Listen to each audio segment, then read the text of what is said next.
வணக்கம். என்னோட பேர் ரவிக்குமார். நான் புதுக்கரப்புதூரில் விவசாயம் பண்ணிகிட்ருக்கேன்.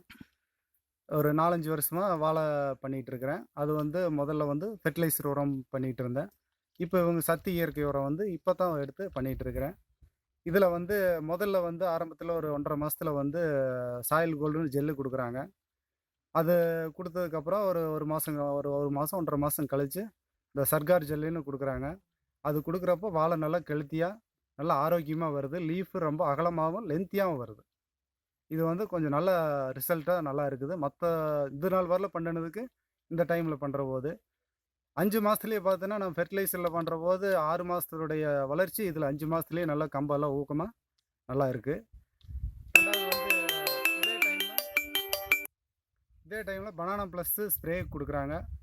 அது குடுக்குறபோது வாழை இன்னும் நல்லா ஆரோக்கியமா நல்லா வருது. இதெல்லாம் குடுத்துட்டு பார்க்குறபோது 7 மாசத்துலயே உங்களுக்கு பொட வருது. பொட நல்லா ஆரோக்கியமா நல்லா பெருசா வருது. இது வர்றது பார்த்தீனாவே ஆக்சுவலா என்னன்னா, தேன் வாழை சைஸ்ல வர்ற மாரி இருக்கு இப்போ. இந்த மாரி ஈல்டு நல்லா வந்துட்டு இருக்குது சத்தி இயற்கை உரத்துல. இத தொடர்ச்சியா நான் பண்ணிட்டு இருக்கிறேன். நீங்களும் முயற்சி எடுத்து பண்ணுங்க. நல்ல ரிசல்ட் வரும். ரொம்ப நன்றி.